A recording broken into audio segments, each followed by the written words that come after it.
Bonjour, c'est Gaëlle de la boutique J'aime et Zen qui se trouve 10 rue Pourtoul à Orange. Aujourd'hui, je souhaite vous parler de la pyrite. Vous voilà au cœur de la pyrite. Alors, à ne pas confondre avec une pépite d'or, quand même.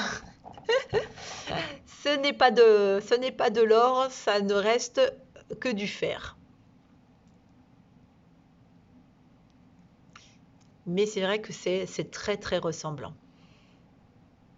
D'ailleurs, pour la petite histoire, elle était surnommée l'or des fous parce qu'elle a berné pas mal de chercheurs d'or et qui pensaient avoir fait fortune en trouvant cette pierre et puis qui finalement ont été fortement déçus de savoir qu'ils n'avaient trouvé qu'une pépite de fer. Voilà, pour les... Alors vous voyez, même quand c'est poli, vous avez quand même ces espèces de vénure. C'est impossible d'avoir une pyrite entièrement polie puisque la pierre se forme comme ça par petits cubes superposés. Voilà. Alors, pour les provenances, pour les gisements, eh ben, vous en avez en Italie, vous en avez au Mexique, vous en avez au Pérou et en Espagne. Là, moi, celles que je vous montre actuellement, c'est celles qui viennent du Pérou. Pour le système cristallin, ben voilà, on l'a vu, c'est cubique. Et pour la composition chimique, c'est du bisulfure de fer. Elle tient son nom du grec pyros en rapport avec sa couleur or, avec sa couleur de feu.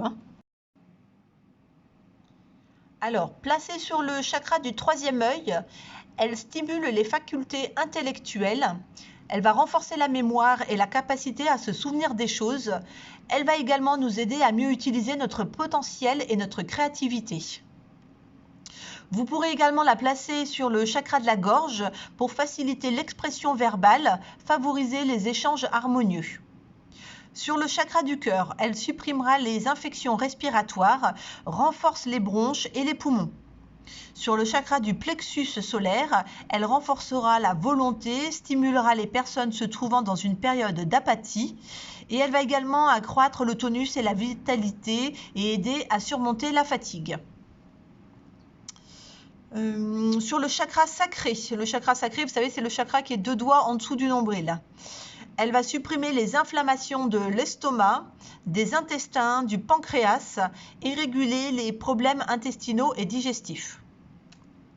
En tenant une pyrite dans chaque main, elle va permettre une meilleure circulation énergétique. Elle va créer également un bouclier d'énergie autour de son porteur qui renforcera le corps astral et évitera les fuites d'énergie du champ vibratoire ou de l'aura également. Elle élimine les pensées perturbantes pour faciliter la méditation. C'est une pierre d'incarnation et d'ancrage qui va permettre de mieux ancrer les énergies des fréquences supérieures. Ces vibrations sont utiles pour écarter le mal, le danger, les énergies nocives et s'avèrent également utiles pour remonter à l'origine de notre mal-être karmique ou psychologique. C'est un miroir de nous-mêmes. Elle va nous permettre de voir ce qui, chez les autres, résonne avec des qualités ou des défauts qui sont très présents en nous. C'est un très bon allié dans toutes les démarches d'auto-analyse et de connaissance de soi. Elle va également soulager le stress, elle va soulager l'anxiété, libérer des frustrations, redonner confiance en soi et en la vie. Placée sur un bureau, elle va diffuser une énergie bienfaisante. Elle facilite également les stratégies commerciales et l'abondance. Elle permet de prendre de meilleures décisions sans que celles-ci ne soient parasitées par nos émotions. Elle aidera les personnes dépourvues, je vais y arriver, du sens de l'organisation, renforcera l'esprit logique et structuré. Elle améliore également la circulation sanguine, l'anémie, régule sensiblement le diabète et atténue les ronflements. Voilà pour les propriétés de la pyrite. Pour la purification et le rechargement de la pyrite, eh bien tout simplement, on va prendre un verre d'eau déminéralisée, l'eau de pluie, l'eau de source, l'eau d'une rivière. On évite l'eau du robinet parce qu'il y a du calcaire et du chlore à l'intérieur et que ça peut rendre les pierres poreuses au bout d'un moment. On laisse bien baigner sa pierre un quart d'heure, une demi-heure. Pas trop plus parce que je vous rappelle que la pyrite c'est quand même du fer, donc il ne faudrait pas abîmer votre pierre à la laisser trop longtemps dans l'eau. Et ensuite, on va aller la recharger au soleil. Alors, beaucoup de soleil sur la pyrite. N'hésitez pas à la mettre en plein soleil, hein. Vous la laissez se recharger au moins 1 heure ou 2, plus si c'est bon pour vous également, hein. Elle peut rester plusieurs heures dehors. Et puis, sinon, si vous n'avez pas de soleil, si c'est une période où il n'y a pas forcément de soleil, vous pouvez également utiliser les amas d'améthyste ou de cristal de roche. Alors, à quoi ça ressemble? Voici un petit amas d'améthyste sur lequel vous allez positionner votre pyrite pour la laisser se recharger. Pareil pour le cristal de roche, pardon, la géode de cristal de roche.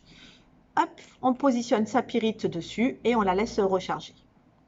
Alors, en entretien, la pyrite se recharge à peu près tous les 3 ou 4 mois afin de pouvoir entretenir l'énergie qu'il y a à l'intérieur et de pouvoir l'utiliser quand vous le souhaitez.